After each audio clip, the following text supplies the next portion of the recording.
ಅಡಿಗಡಿಗೊಂದು ಗುಡಿ ಪೂಜಿಸಿ ದಿನವಿಡಿ ಪತಿಯೊಳಗಿರುವಳು ಸತಿಯು. ಸತಿಯು ಅವಳೇ ಮತಿಯು ಅವಳೇ ಬಾಳಿನ ಹಾಡಿಗೆ ಶ್ರುತಿಯು. ಪತಿಯ ಏಳಿಗೆ ಸತಿಯ ಕೈಲಿದೆ.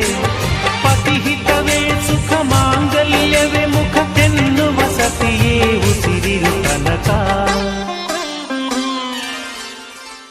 ಸುಮತಿ ಸುಮತಿ ಶ್ರೀಮತಿ ಆರು ಗುಣಗಳೇ ನಿನಗಾರತಿ. ಮನಕ್ಕೆ ಒಡತಿ ಮನೆಗೆ ಗರತಿ.